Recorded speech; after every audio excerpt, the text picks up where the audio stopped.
Hi, it's Ruth Backlund from Energy Works Myofascial Release. I want to thank you for downloading my free guide, 5 quick and easy back pain relief techniques. And the reason why I wanted to put this together is, the guide gives you some really good examples of stretches, but I wanted to actually give you a little more information behind them as well. So typically when people come into my office, the number one thing that they have a complaint about is actually neck and shoulder pain. That's number one. The second is back pain.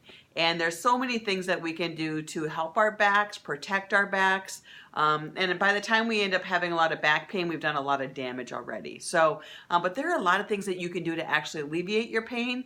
And sometimes you don't need help with a therapist at all. But you know what? If you try these techniques and you're still having trouble, maybe it's time to give your therapist a call, okay? So I wanted to walk through these with you. The first one is actually my absolute favorite one. It's the prayer stretch, or you might know it as the child pose stretch, okay? Oftentimes people will do that in Pilates, they'll do it in yoga. It's really one of my favorite stretches. So not everybody can get all the way down to the floor. You can do it on your bed if it's hard to get on the floor. But one of the things that you can think about doing is, the farther you open your knees up, the more you can sink back into your heels, okay? And you want to stay there for 3 to 5 minutes. A myofascial stretch is a minimum of 3 minutes and up to 5 minutes or longer. So you can, spend as much time there as you want, but try to stay there at least 3 minutes, okay? That's the bare minimum. The second one is hugging your knees into your chest, okay? So what you can do is bring your hands around the top of your legs, so it's on your shins, to help bring your legs up into your chest. Now don't force anything if your back is really in a tight spot and it's straining. You don't want to force your knees into your chest. Just gently hug them in and just let things soften. Now if it's too hard to bring your arms around your knees, you can tuck your hands in between your lower leg and the back of your thigh. So you can actually get a little bit closer that way, okay? And again, you want to be able to just kind of relax into it. So one of the things that I will do is, I'll get into that position where I bring my knees up into my chest, and then I'll just rock side to side a little bit, just to kind of feel where things are a little bit sore, where they might be a little bit tight. And I just do that a few times. I actually don't hang out there for a really long time with that particular one.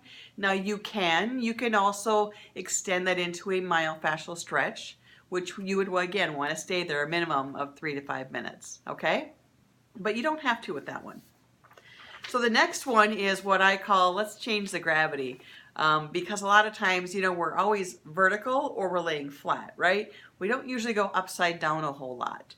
And a way that you can kind of reverse some of the things, the blood flow, and change the direction of where things are straining in your body is to, bring your legs up against the wall. So you're going to bring your seat all the way to the wall, and then your legs can be straight up.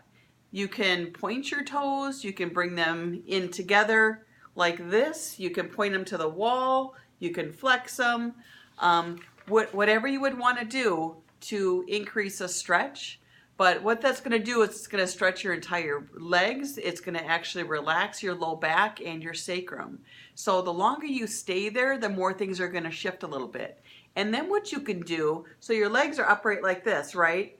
You can actually just let them kind of drop out in a V shape, and that will actually change the stretch. You'll probably feel more on the inner thighs, but that will also change what's going on the back side as well, okay? So that's a really good stretch. And again, if you can stay there 3 to 5 minutes, even better. So the next one is stretching out your lower back muscles, okay? I don't know if you can see this one here. But what I do, and I like to do this one, especially if I've been working out, and think about it in the summer, or if I've been shoveling a lot in the wintertime, sometimes your back gets really stiff and sore. And so this is one that's really good to do either on the floor or on the bed. Oftentimes I'll actually encourage my patients to do this first thing in the morning, where they bend their knees before they even crawl out of bed. Okay, they bend their knees and then they just swing their knees side to side real gently. Okay, so it's a light, gentle, just waking things up a little bit. You can start that way, and then you want to stay on one side and actually get a longer stretch out of it. So if you change it into a myofascial stretch, you'll stay there for 3 to 5 minutes. And then you switch to the other side and do the same thing, 3 to 5 minutes, okay? So those are 4 good stretches so far. Now the last one that I want to talk about is a hip flexor stretch.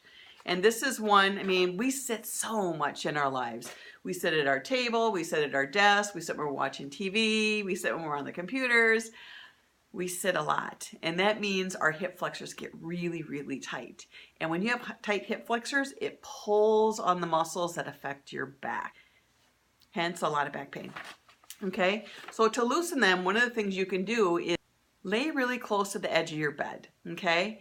And let one leg drop off the side, but the leg that's still on the bed, you want to keep that knee bent. And the reason why is if your leg was flat, you're actually going to start to arch your back a little bit, and that can put a little bit of strain in there. So you don't want to do that. So just as I have it in the picture, the knee that's still on the bed is bent, okay? And that's really to protect your back so you can relax, okay? And then what I like to do is put my arm out to the side so that I have more stability on the bed as well. So if my knee is up on this side and my leg is down on this side, my arm is out here, okay? I don't know if you can see that in the camera very well, but that's what I do just to give myself a little more stability so I don't feel like I'm gonna fall off the bed, okay? And then the bonus tip is really just keep moving. The best thing you can do is walk. A lot of times when people have back pain, all they want to do is lay in bed. Well, if you have an acute disc or something like that and your doctor says you have to lay flat, that's one thing. But if you just have some chronic back pain, what you'll notice is the more you move, the better your back feels. So walk, walk, walk. That's really the golden rule. Is just keep moving and you're going to be better for it. So I hope that was helpful. Again, if you're having some chronic issues and maybe you need a therapist to evaluate you, you can feel free to give me a call.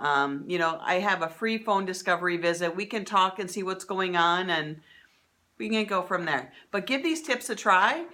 There's a lot of good things that can be done with it.